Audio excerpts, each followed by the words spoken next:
Welcome to the Disney Parks Podcast with your hosts, Tony Caselnova from DisneyByTheNumbers.com and Parkhopper John from WDWParkhoppers.com. Keep your hands, arms, feet, and legs inside the podcast at all times. And get ready for the Disney Parks Podcast.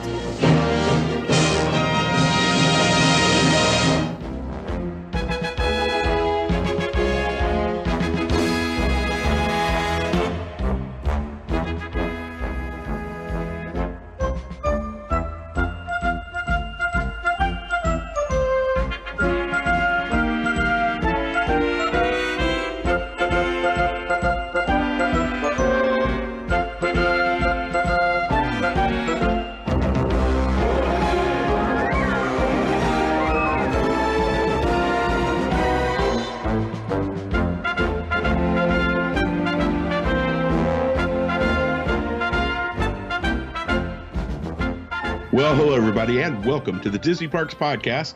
My name is Parkhopper John, and I come to you from WDWParkhoppers.com. Joining me, as always, on the other side of the room, Mr. Tony Caselnova from DisneyByTheNumbers.com.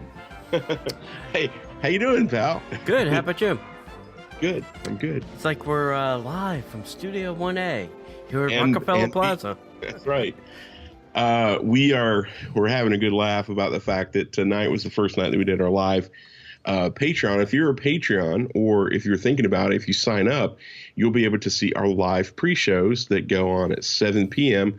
Kind of like what we used to do live over on Facebook. We've shifted it over to Patreon, so you can see us live, do a pre-show. It's much more relaxed. We get to talk and we get to interact a little bit more, just having a good time. So we were doing that. So this is the first time I'm literally at Tony's house, and we're trying some different things out. So it's like I'm upstairs, he's downstairs. Right. I keep kicking the floor. Send me up a beer or something. I'll send up the robot beer lady. Thanks.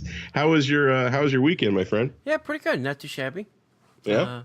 Just kind of chilled and relaxed. Didn't really do a whole bunch of anything. Trying to think what I did Saturday. I don't think I really did anything. Wow. Oh, I know what I did Saturday. I went to my Disneyana meeting. That's right. Disneyana was this weekend. Nice. Yep. Good. We went to New Orleans. We were in New Orleans this weekend. Yeah. So we got to see, a lot of naked women. No, less. We got to see a lot of the inspiration, a lot of the inspiration behind New Orleans Square, and that was really kind of nice. You see the inspiration that Disney and the Imagineers drew from that area of the country. It was great. We were out in the swamp for an afternoon, and we did. We had a lot of great food. Of course, we had some beignets. And all right, so let's talk about that. So, were those beignets better than the ones you can get here in Florida at Disney? Can you get beignets in Florida? Yeah, at Disney Where? World. Yeah, Port Orleans. Oh, I don't know. Please tell they're me Mickey shaped. They're Mickey shaped. No. I know that. They're not? No, they're square. Okay. Yeah. I don't remember having them at Port Orleans. Really? That's why I didn't remember them. Yeah, that's why I didn't remember them. I know I had them at, excuse me, I keep moving the microphone. I know I had them when we were in Disneyland, and they were good, but the ones at Cafe Du Monde were just better. I don't know if they were just that much better, or it's because it was 2:00 in the morning or whatever, just. Everything tastes better at 2:00 in the morning after a case of beer. Something like that. Yeah. I think so. I think they were better. All right. It's the atmosphere. So let's go ahead and kick into it. We want to make sure that you're saving the date, June 24th. We're going to have a very special get-together over at the Carrollwood Pacific Room at Wilderness Lodge and Villas and whatever the hell the new name is. Yeah. Check all that out. June 24th, which is a Saturday, we're going to hang out there, and we're going to hear some amazing stories from a master storyteller. Mr. Jim Korkis is going to join us to talk about the connection between Walt Disney and his beloved train. So I personally am looking forward to this. If you're not saving that date, it's worth planning a trip to come down just to hear Jim talk about anything really, but to hear him talk about Disney and trains and how all those things are connected. I cannot wait for that. I'm looking forward to that event big time. Yeah. I probably this week or probably next we'll get an event thing up on Facebook so people can RSVP. Obviously, we're not going to charge for this. It's going to be free. Jim may be selling some books afterwards, so if you want to bring some cash, I'm sure Jim will sign a book and autograph it for you. He's bringing, I think, a new book that he has coming out too. Nice. I think Jim writes a book a month. He just go to Theme Park Press. I mean, he's got so many books out there. It's really incredible. So, wow. It's amazing. Yeah. And then we also want to remind you about our big Disney by the Numbers / Disney Parks Podcast / WDW Parkhoppers Party that's going to be happening on September 2nd, Bay Lake Tower Grand Villa. Tickets are currently on sale now. And the reason we're selling tickets again is because we're trying to make sure that we have enough food and snacky snacks for everybody. If you've never seen the inside of Bay Lake Tower, let alone a Grand Villa, this is your opportunity. And it's my favorite event that we do all year. I cannot wait. Yeah. It's a lot of fun. Yep. Very much so. Hey, if you get the chance, Amazon Echo and Amazon Dot are now integrated. All you have to do is say blah blah, play the Disney Parks podcast, and Disney Parks podcast will play the latest episode. So you can do that from the comfort of your kitchen while you're cooking or doing homework with the kids or whatever. So good way to listen to the show at home. Nice. Also, don't forget to sign up for the Disney by the Numbers T-shirt club. By the time you hear this, the Star Wars shirts will be gone. So I hope you got your order in. We have this shirt that we put out this month. It's the first time we are printing on the front and the back. And it was a really interesting design. And sorry if you didn't get your order in. Shame on you. Shame. But go to DisneyByTheNumbers.com. On the left-hand side, there is a sign-up form. Sign up, and then you can find the store there as well. Also, don't forget to go to DisneyParksPodcast.com and check out John's book, The Disney Bucket List, and my book, Disney by the Numbers. You can get links to both of those from the Disney Parks Podcast website. And if you get the chance, please rate us and review us on iTunes and Google Play and wherever podcatcher you use, because all that does help. And if you can, share the show with a friend. That's probably the best way for you to get the word out, is if you can share in most places like Stitcher or Google Play. You can share that with your friends on Facebook, or you're in a message or an email or something like that. That's right. And finally, if there's a comment, something you'd like to let us know, maybe you have a good story from a recent trip, you can call us and leave us a voicemail message at 407-413-9010. And if it's a really good story, we would love to put it on the air. That's the best way that you can reach out to us and leave us a comment. If there's something that you think we could do differently, something we could do better, leave that there as well. We could take criticism. We've got big shoulders. Yeah. Just call us at the Disney Parks Podcast hotline, 407-413-9010. All right. And I guess there's nothing else we can do except get into the news. And now, Disney Parks Podcast News.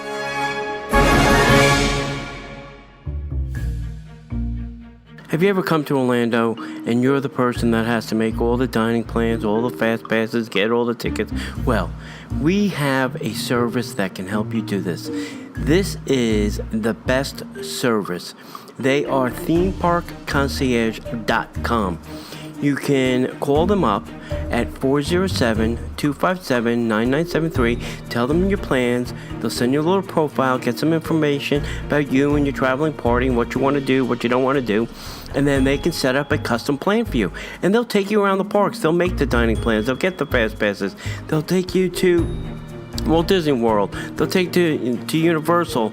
They'll take you to Busch Gardens, to SeaWorld, to Legoland, to all of those places, and they will do all of the work for you. Contact them at themeparkconcierge.com. Check them out on Facebook at facebook.com/Ramon VIP Concierge, or email them at ramon@themeparkconcierge.com. I am telling you, you will not be disappointed, and if you tell them the Disney Parks Podcast sent you, you'll get 10% off your order. Guys, D23 has announced the next group of legends that will be honored at the D23 Expo coming up later on this year. Speaking of, did you get tickets? Are you going this year? I am not. Yeah. I will be watching from the comfort of my couch. Good for you. Good for you. See, every 2 years at the biennial, which is basically redundant, every 2 years is biennial. The D23 Expo, the Walt Disney Company, honors the most remarkable contributors to the Disney legacy, recognizing them as official Disney legends. Now, this year marks the 30th anniversary of the Disney Legends Award. The first Disney legend was anyone? Bueller? Oh, no. Fred McMurray. That's right, who was honored in 1987. Now, Disney proudly announces the names of the 9 gifted individuals who will be joining past Disney legends such as Julie Andrews, George Lucas, Alan Menken, Dick Van Dyke, Barbara Walters, and Robin Williams in celebration of talent and recognition of achievement and an expression of gratitude to the men and women whose work has significantly contributed to the Disney enduring reputation for creative excellence. The Disney Legends Awards ceremony will be held at 10 a.m. on Friday, July 14th. Enjoy that heat, y'all, in Hall D23 of the annual Anaheim Convention Center, and will be hosted by Bob Iger. The names that we have on the list are Carrie Fisher, Clyde Jerry Geronimi, if I'm pronouncing that correctly, Emmanuel Gonzalez, Mark Hamill, Wayne Jackson, Stan Lee, good old Stan Lee, Gary Marshall, Julie Taymor. Anyone know who Julie Taymor is? Bueller? No. Broadway version of Tarzan and it's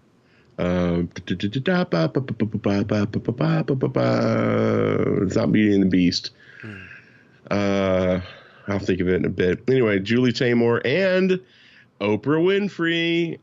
You get a Disney Legend Award. You get a Disney Legend Award. Okay, out of this list, the people that I believe have given the least contribution to the Disney community starts with Oprah Winfrey. I mean, she was only in one Disney movie, and what Disney movie was that? The Prince and the Frog, and I don't. When Disney says it's in celebration of talent, a recognition of achievement, and an expression of gratitude for the men and women who significantly contributed to Disney's enduring reputation for creative excellence. Yeah, I don't see a picture of Oprah Winfrey next to that statement. I'm sorry. Yeah, it was weird for me too, but she's Oprah, and you have to remember that they put legend status on. Oh, I can't remember her name. The actress who actually was Tiana. They said she was a legend too. The same year that all the other princesses, voices were in too. So, there's probably some stuff going on politically that makes this a little bit more appealing. There's a couple of things that Oprah's done that was connected to Disney. I'm sure. That were more behind the scenes things, and because I looked it up when I saw that, and I was like, "You got to be kidding me! Yeah. What's Oprah Winfrey done for Disney?" But hey, ours is not to wonder why. Ours is but to buy the tickets and go to the theme parks. Yeah, and two of the people, unfortunately, are not even living. Carrie Fisher and Gary Marshall, both which were great losses, recently. Right. I mean, Gary Marshall puts out great movies, and Carrie Fisher is in great movies. Richard Dreyfuss was on the Rachel Ray show. I happened to have been watching today while I was having my lunch. And really was kind of choked up because He was in Postcards from the Edge, which she had written, and really said that she was an excellent, awesome, fantastic writer. And maybe really didn't get recognized enough for that. So right. The Julie Taymor thing was a Lion King. That's what it was. I couldn't remember what it was. Yeah. She was also connected to the Spider-Man musical they put on that did not fare so well. Yeah. So I'm looking up the Oprah Winfrey thing. Now, while you're doing that too, I want to say this. I believe, and I'm still trying to get clarification from the from Disney. I believe they're going to actually charge to go to this event. This will not be included in your ticket. What? It says admission to the ceremony will be on a first come, first served basis, and is included in the price of the ticket. Okay. Okay. There you go. All right. Reading can be your friend. Because I thought it said and not included in the price of the ticket. I was like, what? Yeah. Oprah Winfrey was in Beloved, which was in the Touchstone Pictures, which is a Disney film. And she also produced and starred in ABC's 1989 limited series of Women of Brewster Place, and would produce many films for ABC, including Tuesdays with Morrie, Before Women Had Wings, Their Eyes Were Watching God, under the Oprah Winfrey Presents banner. And like you mentioned, she was Eudora in Disney's Princess and the Frog. She's also co-starring as Mrs. Witch in Disney's 2018 A Wrinkle in Time. So, yeah, I could see them definitely putting her in. Yeah. Good for you. I believe this is one of probably the better things that happens at D23. If you can go to this, please do. You won't be disappointed. It is I think Tom Bergeron hosts it with Bob Iger, obviously.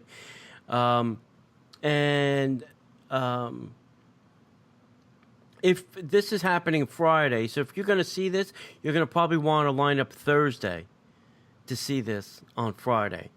If not Wednesday morning. Yeah. If you drive by the Anaheim Convention Center and you see a line, that means people already have gotten in line for this event. So I think last year people were saying that they were lining them up in the parking garage below, and that's where everybody was camping out and sleeping. Wow. Yeah. No, thank you, but no thank you. That's why from my couch will be fine. Right. I'll just live vicariously through somebody's live stream. Okay, heading over to Tokyo Disneyland, they're getting a new nighttime entertainment. Tokyo Disney Resort announced that the Disney Gifts of Christmas will be presented at Tokyo Disneyland Park for a limited period from November 8th to December 25th. Now, they're giving you plenty of time to make sure you can see this. At least a good 6 months, maybe more. The new nighttime entertainment is using projection mapping technology, will be presented as part of the Tokyo Disneyland special event, Christmas Fantasy. I like the way they call theirs Christmas Fantasy, too. Disney Gifts of Christmas will be set to the theme of the Disney's Friends Giving Christmas presents, with music and visuals inspired by the holiday season. This new nighttime entertainment will create a wonderful world of Disney for guests to share with their Disney friends. A magical show can only be experienced during the Christmas event period. Disney Gifts of Christmas promises to be a heartwarming show to be shared with somebody special. Once Upon a Time, currently presented at Tokyo Disneyland, will close permanently after the first show on November 6th. Well, there you go, my friends. Getting rid of one, bringing another in. So I wonder what's going to happen after the Christmas show. I don't know. Maybe they'll tell us next month. In another press release. Yeah, man, it seems they're getting this stuff out earlier and earlier every year, doesn't it? Yeah, oh yeah. But Good there's some other things we're going to talk about that I found quite shocking. But right. Yeah, so that's cool. I saved this, John, specifically for you. Thank you, my friend. I appreciate that. We are mere, weeks Months. away. Yeah. weeks away from being able to meet the heroes of Guardians of the Galaxy Mission Breakout, coming to Disney California Adventure Park on May 27th. Guardians of the Galaxy are coming to Disney California Adventure Park, opening on the 26th. Excuse me, I have the hiccups. That's funny. Excuse me. Opening May 27th, the new Guardians of the Galaxy Mission Breakout blasts you straight into their story for the first time ever as you help Rocket bust his pals out of the Collector's Fortress. But wait, who is Rocket, you may ask? If you have to ask that, my friends, you shouldn't call yourself a Disney fan because you'd have gone to see Marvel's Guardians of the Galaxy by now. If you've not seen it, or even Guardians of the Galaxy, the animated series, or read their comic books, if you need a quick refresher, here you go. The Guardians of the Galaxy are a group of cosmic adventurers led by Star-Lord, a.k.a. Jason Quill. The Guardians of the Galaxy protect the universe from threats all across space. The team includes Drax the Destroyer, Gamora, Groot, and Rocket. Now, Rocket, specifically, is an expert marksman with a panache for large weaponry. Oh, yeah. Rocket is the last and only of his kind. He teams up. There ain't no thing like me except me, is the quote for the movie. Rocket teams up with Star-Lord and other adventurers to form the Guardians of the Galaxy, and together they travel the universe and defend it from those who wish to do it harm. Come face-to-face with Guardians of the Galaxy this summer at Guardians of the Galaxy Mission Breakout. Deep inside his fortress-like collection, the mysterious Tenelier Tevan, I thought it was Tenelier Tevan, a.k.a. the Collector, has the Guardians of the Galaxy on display as his newest acquisition. Unbeknownst to their captor, Rocket has escaped and is enlisting the Collector's VIP guests for help. Guests board a gantry lift, which launches them into a chaotic and hilarious adventure as they join Rocket in an attempt to break his fellow Guardians out of captivity. After breaking out of the Collector's Fortress, you may run into Star-Lord and Gamora on their way to escape aboard the Milano, with Star-Lord stopping to fire up his old-school boombox and get a dance party started. And for the first time in forever, citizens of Earth will have a chance to actually meet Groot. Dude, I cannot wait for this to hit Walt Disney World. Wow. Not the Breakout, but, right. Meeting Groot and stuff. Right. Have you seen the meetup for BB-8? I have, actually. I haven't seen it in person. I've seen video and pictures. Right. What do you think of that meetup? Not to deviate from the Guardians of the Galaxy. That's not what I was expecting. That was not the droid I was looking for. Yeah, I was expecting a little bit something different. Yes, I think. Mm-hmm. So that leads me to wonder how they're going to do the whole Groot thing. Right. Exactly. Yeah. Now, they allow you to hug and touch BB-8, which I think is fine. I think that's okay, but I don't know. I was expecting, a droid on the ground. I guess it would be difficult because all the adults would have to get down on their knees, I guess. Right. So him being up on something, I guess is more convenient for us. Right. Which begs this question. Mm-hmm. When you meet Groot, will it be Groot from the first movie or will it be baby Groot from the second movie? Maybe both. I think they should have both. How are they going to do that? You get the first Groot, then you go to another Groot, meet baby Groot? Yeah. Or why can't they both be near each other? Because they're there's the same animal, dude. Oh. It'd be like, can I meet Tony as a young boy and Tony as a full-grown man? Yes, if you had a time machine. But not at the same time. Unless you're like the Flash. Flash can be in two places at once, apparently, from what I've read in the comic books. I don't know. So this would be cool. Look, this doesn't make me want to ride this ride anymore because it's still the Tower of Terror ride, Well, and ours may be better because ours is going to be something new. They're not repurposing our Tower of Terror. No, we're keeping our Tower of Terror. What I'm saying is if we go to California, I'll probably ride it. Yeah. But I don't enjoy this attraction because I don't like the feeling of falling. Maybe you're not going to be falling. Maybe you're now going to be going up to something. Right. We'll see. I doubt it, but we'll see. However, I will write it. I'll enjoy it. I'm really looking forward to the meet and greets because, they've really focused on Groot, but you're actually going to be able to meet Star-Lord and Gamora. They'll be walking around. But I'm really looking forward to what they're going to be doing here, hoping that it's a roller coaster, but with our luck, it'll be a tower. Yeah. All right. Well, I hope they start construction on that soon. That's going to happen allegedly where our Ellen's energy venture happens. Yep. So who knows? Yeah. They have to close the attraction and then tear down the building. So as soon as those things happen, we know it's coming. Right. I think it's all going to be part of, this complete overhaul that they're going to do to Epcot. And and nothing's going to happen until they're ready to really gut Epcot and put it back to its former glory. Well, I think they're also going to have the same problem that they had with Star Wars Land, Toy Story Land, and Avatar Land. There's just so many construction sites they can have going at one time. Just the amount of labor that's required, because they've got the earth moving going on for Star Wars Land right now.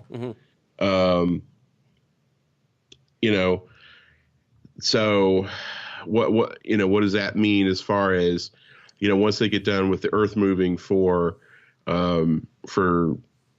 Hollywood Studios, they'll transfer them over to Epcot and then really start excavating that. And then they start building, it's really logistical, I think. That's the biggest thing right now. As I call it, it's Walt Disney Construction World. Because there's always construction going on somewhere. They've ripped up all the roads. The studio's a mess. Hopefully the Pandora will be finished. I'm not going to hold my breath. So there's a lot of things going on. It's a rebuilding year. Yeah. It's a rebuilding year. Century. That's right. Who are you kidding? That's right.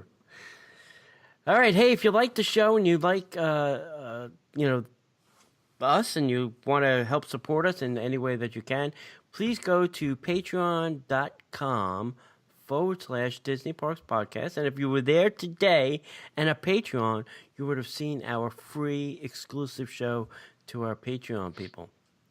So we're going to have, we have an ad-free show that goes up as soon as the regular show goes out. We'll throw it up on Patreon, and it's ad-free, so you don't have to hear this. We're going to do some other video stuff, and we're going to have a live show for our Patreons. So we want to thank David, Willie, Jeremy, and our new Patreons, Katie, Eva, Grant, and Ernie. Thank you for contributing. We truly, truly appreciate it. Yeah, absolutely. Thank you, guys. Okay. This was kind of weird, but I just said, well, you know what? Let's talk about it. Epcot is introducing a refillable World Showcase souvenir wine glass. It actually came out this weekend on Sunday, April 9th. Guests will be able to purchase this souvenir refillable wine glass at the Germany Pavilion, the Italy Pavilion, or the France Pavilion. Usually in the area where they're selling the wine is where you want to go and pick this up.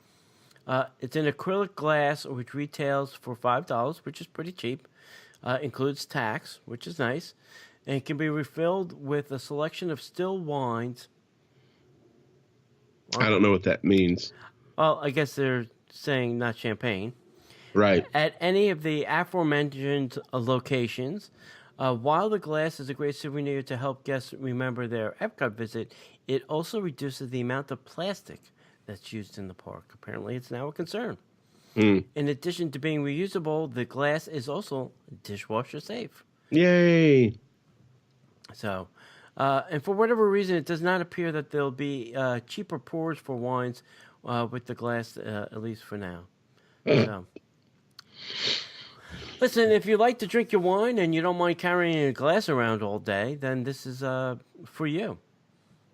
If you don't care about the environment and you hate carrying around a glass, then just buy the regular glass of wine and throw out the cup. Yeah, and see, that's what I don't understand. If they're not going to reduce the price, then there's no incentive. Yeah, right. You know, if a glass of wine costs what, $8, they should say, well, if the refillable, it's $7. Yeah, that makes sense. That's incentive for me to purchase it. Yeah. Because they have to spend less. They're not giving you a cup. Right. Exactly. You know. Now, I would say reduce it by the cost of the cup, but they're probably getting the cup for about 0.5 cent. So right. What are they going to charge you? Yeah. $7.99 rather than $8? Well, the price is negligible, but it goes back to human behavior. Sure. If you really are trying to make a change because you're concerned about the environment, which is what they said, then you're going to have to help people along with that. You know, for the next 6 months to a year, you know, this is the price. And then when they put the price changes up for, you know, the theme park tickets or, you know, every time, you know, the first of the year when all the prices go up anyway, adjust accordingly. Yeah, I agree. You know, that's interesting. We'll probably get a set just because we're nerds and we have to have everything. Why not, right? Well, if they're going to do this for wine, and maybe this is just a test, why not do it for beer? Right? I know, right? I would totally. It makes more sense for me to do it for beer because, you know, I drink more beer than I do wine at Epcot, to be honest with you. I don't drink any wine at Epcot, so I only drink beer, so it means nothing to me. And the thing is, if they're really concerned about it, they should have made these available during the Food and Wine Festival, the Flower and Garden Festival. That's when they consume a crap ton of plastic. Oh, yeah. I mean, for reals, kids. I mean, the amount of plastic drinkware that they use during those festivals. I have the numbers on the Disney by the Numbers website. It's in the millions. It's astounding, yeah. Yeah, it's in the millions. It's not a small number. So whatever they hope to, and I'm not poo-pooing this idea. I think it's a great idea. Don't misunderstand me. I don't understand why they don't put an incentive there. You know, because buying it for me, I mean, maybe I'm not your typical Disney fan.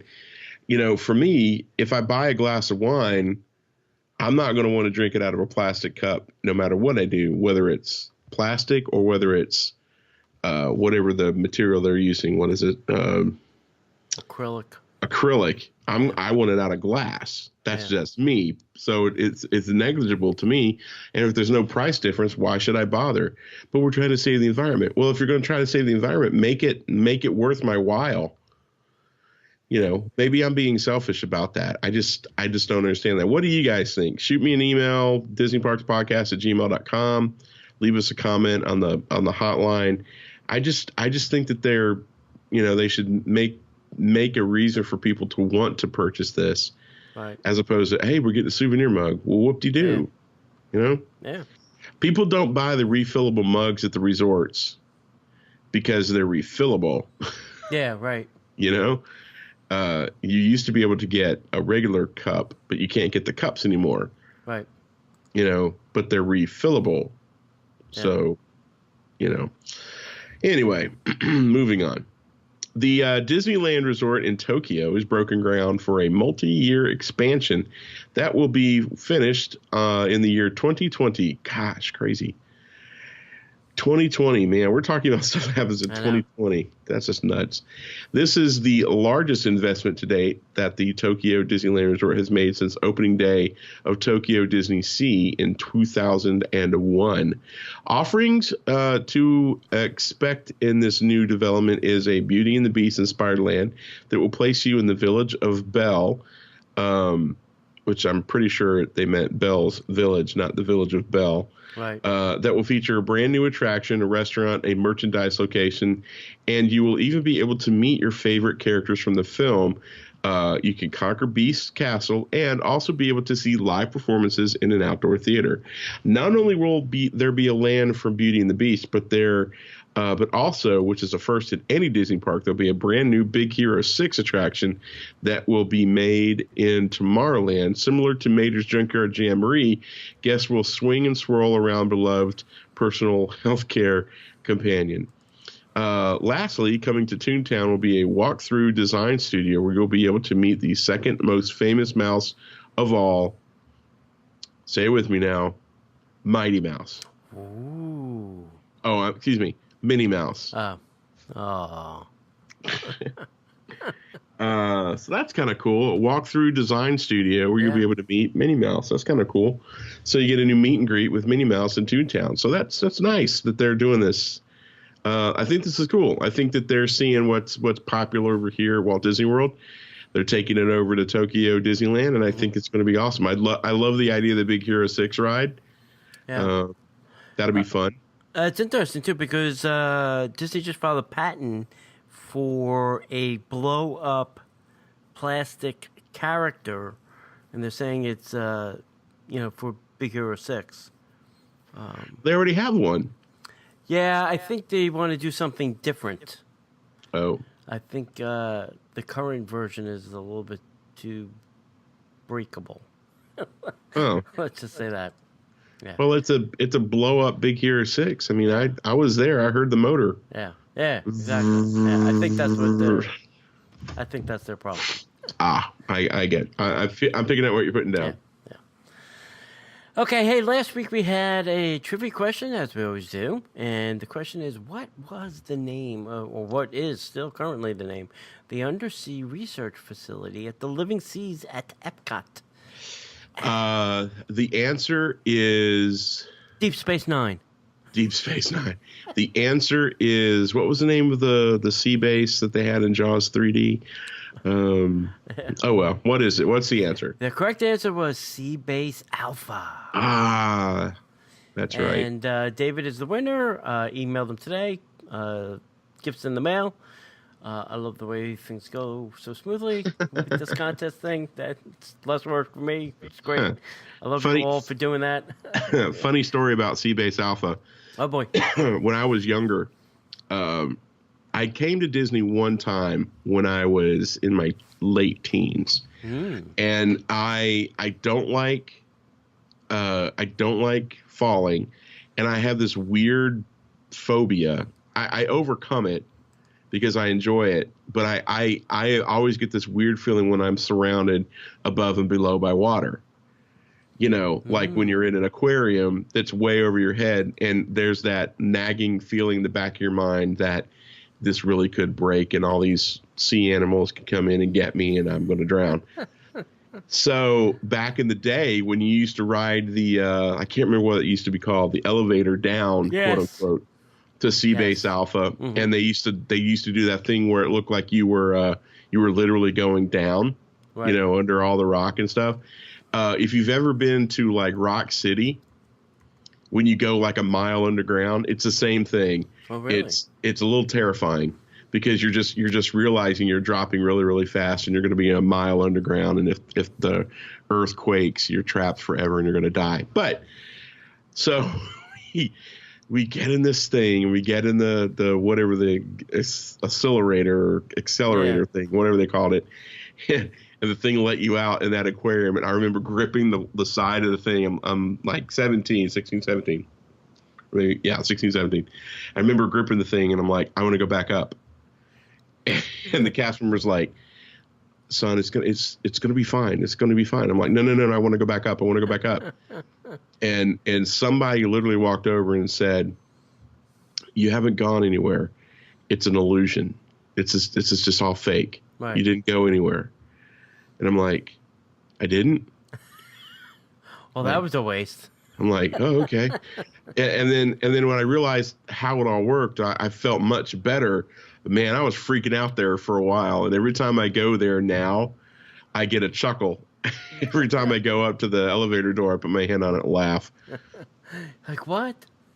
I was going to die, man. I'm going to die. Game over, man. Game over. What's the trivia question this week? So the trivia question this week is this. This may be hard or may be easy. I'm not sure yet. We'll find out. What family crest is located above the entrance to Sleeping Beauty's castle at Disneyland? I know now, this it's one. right when you go underneath, you'll see a big family crest right there. Yep. If you know what that is, send the answer to the Disney Parks Podcast at gmail.com or give us a call at 407-413-9010. and tell us who owns that family crest. Falcon Crest. Yes. Remember that TV show? Yes. Yikes. I do. All right. I can't believe we're going to talk about this. I had to check my calendar because I thought I was in the wrong month. But Disney, believe this or not, has announced all of the dates for the Halloween and the Christmas party. Now, hold on. I want you to know this is only April 10th. That's May, June, July, August. Well, I can't say that because they're starting in August this year. So it's 5 months away. Yeah, well, look at that. Makes sense. 5 months out. Yep. Got to plan your vacations now, kids. That's right. So Mickey's Not So Scary Halloween Party will begin even earlier this year. July 5th. Easter Sunday. No. It'll begin August 25th and 29th. And then it'll be September 1st, 7th, 10th, 12th, 15th, 17th, 19th, 22, 24, 26, and 29. Then it'll be October 1st, 3rd, 5th, 6th, 9th, 10th, 12, 13, 15, 17, 19, 20, 22, 24, 26, 27, 29, and obviously the 31st and November 1st. Wow. It's like you're going through a bunch of prime numbers there, buddy. Yeah, right. That's a bunch of Halloween dates. Now, there's no ticket prices have been announced, and I can tell you they're going to go up. And the DVC dates and pass holder dates have also not been announced at this time. Right. Next up, we have the Christmas party, and the Christmas party is starting November 8th this year. It'll be the 8th, the 9th, the 12th, 14th, 16th, 17th, 26th, and 28th. And then on December 1st, 3rd, 5th, 7th, 8th, 10, 12, 14, 15, 17, 19, 21, and 22. Nice. So, obviously, we'll tell you when ticket prices come out and special DVC and pass holder dates. And if you don't want to rewind this recording ad nauseum to hear me say those dates, I'll see if I can throw this up on the blog. Or right on Facebook. Does this mean that they're going to film the Christmas show the week of the 1st through the 8th of November? Probably. Yeah, because they have a short window. I mean, the last Halloween party is on the 1st. Right. And then the first Christmas party is on the 8th. That's a long time. Yeah. Disney did what, like 3 days last year? Yeah. It wasn't very much here because, remember, the parade part happened in Disneyland. We only got the entertainment stuff.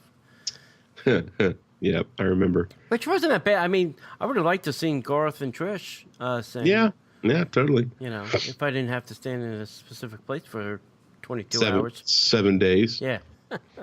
And you have to smile and you have to wear a sweater no matter how hot it is. Yeah.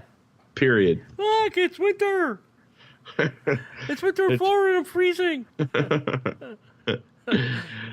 Okay, let's go back across the country and a story that I'm sure is near and dear to Mr. Caselnova. California Adventure is to open fast passes for Toy Story Midway Mania. Yep, it's coming, kids. Yeah. Several sources are reporting that the new fast pass machines for Toy Story Midway Mania at Disney California Adventure will be turned on Thursday, April 6th. Though, did they get turned on this week? Yes. Also, the Fast Pass system will be updating, forcing some guests to change the way that they use Fast Passes. When Disneyland announced the upcoming Disney Max Pass service, that's a horrible name. I know. They also too many jokes. They also confirmed that both Toy Story Midway Mania and Disneyland Parks Matterhorn bobsleds would be adding Fast Pass machines. Now, Fast Pass begins the week at Toy Story Midway Mania. The Matterhorn bobsleds are closed for refurbishment, so Fast Passes will likely begin once the ride reopens sometime in late April. Although, beginning on the Thursday, the Fast Pass system for Disneyland Park and Disney California Adventure will be combined, thus eliminating the ability for guests to have overlapping Fast Passes, one at each park. Guests are typically only allowed to hold one fast pass reservation at a time, but with the systems not connected, some guests will be able to hop and hold fast passes at both parks simultaneously. That loophole is closed. Yeah. Thanks, Obama. No, thanks, Trump. Sorry. Right. There's still no thanks, Trump. I forgot who the president was. That wasn't an Obama slam. I'm just saying. There's still no word yet as to when Disney Max Pass will begin at the Disneyland Resort. That is a horrible name. I know. Jeez, oh Pete, have they had the Maxi Pad joke yet? I don't know what they're. Oh, for crying out loud! That's too many jokes. Unlike some podcasts, we will go there. We will do the cheap humor. But that's interesting. Disney saw that people were being able to leverage a loophole, and they closed it down. Nice. Good for them. Yeah. Good for them. Why not? Yeah. They're always, trying to make it difficult. Just when you think you get ahead, you can't get ahead. Well, they're trying to make everybody play by the same rules, and I totally get that.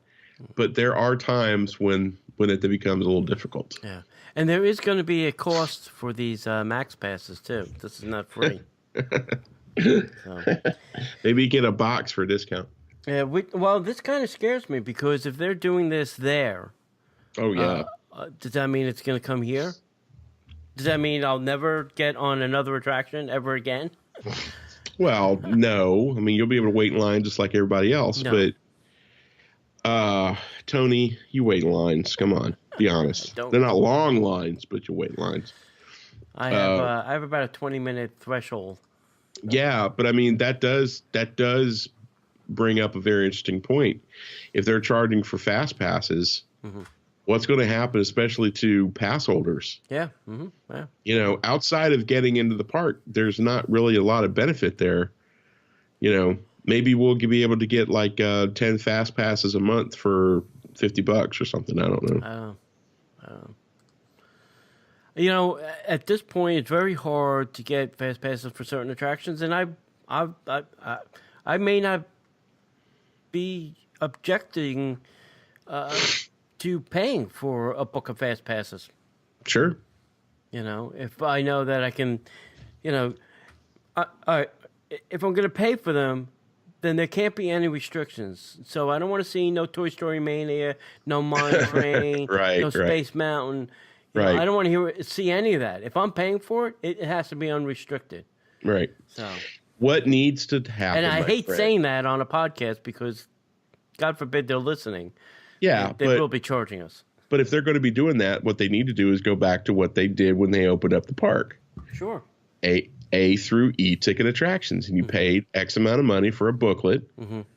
Would you pay $25 for, a booklet of enough fast passes to fill your day? Sure. If there was no restrictions, obviously. Or just buy a book of e-tickets so that I can go on the Mine Train every now and again? Or Toy Story Mania every now and again? Well, they're not going to do that because that's not financially feasible for them. It makes more sense to make you buy a book of A through E, maybe 3A, 3B, 3C, 2D, and 2E ticket attractions. You see where I'm heading? Then you use your 2E ticket attractions, and they're going to force you to have to ride the other rides so that not everybody gangs up and rides the e-ticket attractions all at one time. Crowd control, man. That's what Disney does best. But I would pay extra for just a book of e-tickets. I'm sure. What's your price limit on that? What's your threshold of paying on that?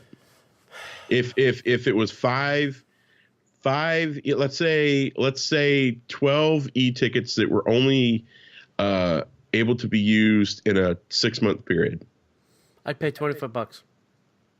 Okay, fair enough. What about the book like I talked about? A few book? A mixed book. $10 to $12. $10 to $12.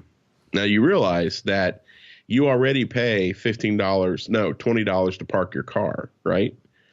And if you want to park a little closer, you pay an additional $15. So I'm thinking that they're probably looking in the $25 range for something like this to the $50 range. That's what I'm thinking. But it's interesting. It'll be interesting to see how this plays out.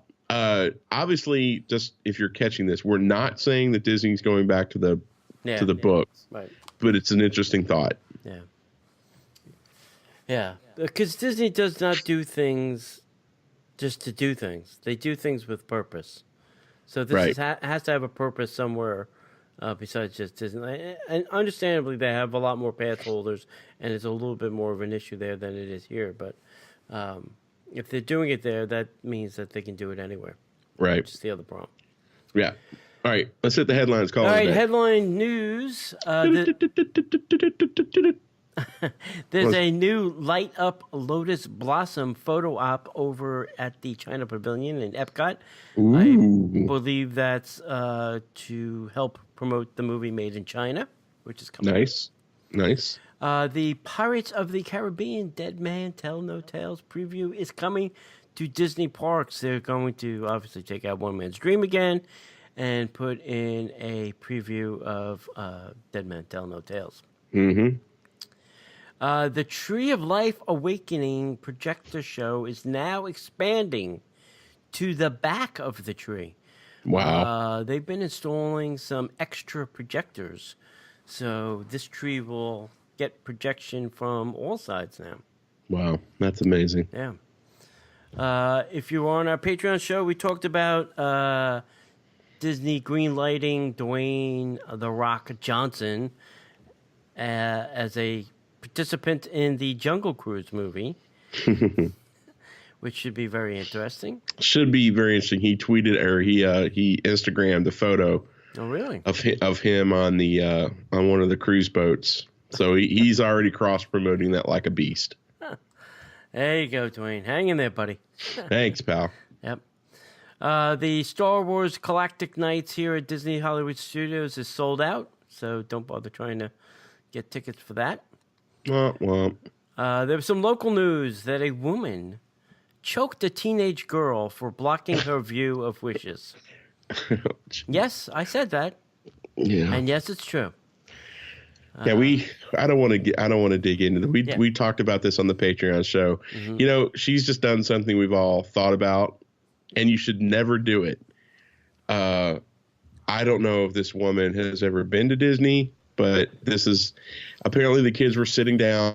The fireworks started, and they stood up, and then she couldn't see, and then she got mad. And she choked some kid out. Yeah. Don't put your hands on other people, especially the Disney park kids. It's just not fun. Yeah. Michael Keaton is being considered to play a villain in the Tim Burton live action of Dumbo. Nice. That's good. Disney's doing the same thing with him that they did with The Rock. You know, Keaton's in Spider-Man Homecoming. Yep. Keeping it in the family. Now they're going to bring him over for the Tim Burton live action Dumbo.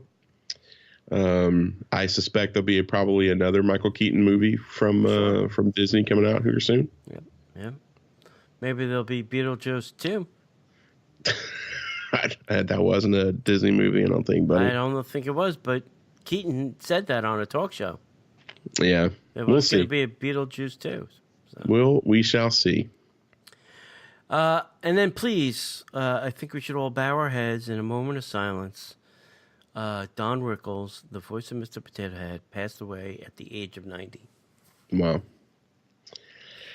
That was a hard one because I grew up not independent of Pixar and all that stuff. I grew up in the 70s. So, you know, all the roast with Johnny Carson and Dean Martin and Jerry Lewis and all that stuff. I grew up with all that stuff. Don Rickles was a part of my life growing up. And, you know, it was just an added bonus that he was the voice of Mr. Potato Head. So, you know, obviously our thoughts and prayers go out to the family. Sure. But you had a really good question when we were talking about this on the Patreon show. Yep. Who's going to be the voice of Mr. Potato Head now? Are they going to get a voice actor that sounds like him? Or are they going to just recast it? What are they going to do? Yeah. Yeah, I think they're going to give it to one of those voice people that can do a Don Rickles. Right. At least for this one, I think. Yeah. You know, I would hate to see them write Mr. Potato Head out of the movie because, come on, he's a great characters. Great characters. Well, they did that with Bo Peep. Mm-hmm. Now, but with Slinky Dog, they just got another voice actor who, he's not even necessarily doing the Jim Varney impression. He's just doing his own thing. So who knows? The question is it Rickles and the lady that does his wife? Are they the ones doing the potato chip commercial? Because if not, they sound just like them on the potato chip commercial. The ones where they're sure. That would be something that we probably should look up. Yeah. So it's a sad loss, man. It's a sad day. Yep. Yeah, it was. Like I said on the Patreon show, I went out and bought a Mr. Potato Head toy because I figured now everybody's gonna want one, and then I'm not gonna have one. And I'm gonna be mad I don't have one. So I went out and got mine on Amazon. I think it was $9 or $10, something like that. Well, if you were a real fan, you'd have gone to the toy store at Disney Springs and you'd have made your own potato head. Yeah, well, maybe I'll go do that this weekend. We'll all go. We'll all cry while we put a potato head together. All right. Hey, thank you all for listening. I hope you had some fun. I hope you learned something new. If there's something interesting you'd like us to talk about or maybe help you with, please feel free to email us at DisneyParksPodcast@gmail.com or give us a call at 407-413-9010. And check us out on Facebook at facebook.com/Disney Parks Podcast, on Twitter at Disney Podcaster, and everywhere else you can find a podcast. Also, please go out and check out our website at DisneyParksPodcast.com. We have lots of great things going on over there as well. And as we'd like to say around here, we'll see you in the parks.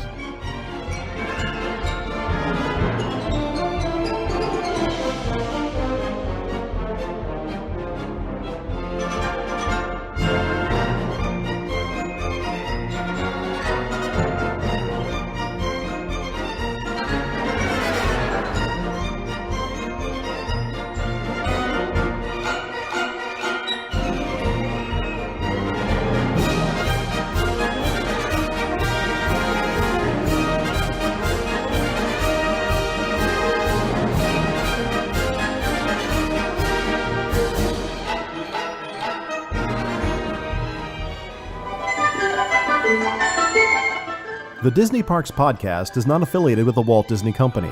All Disney parks, attractions, lands, shows, event names, etc. are registered trademarks of the Walt Disney Company.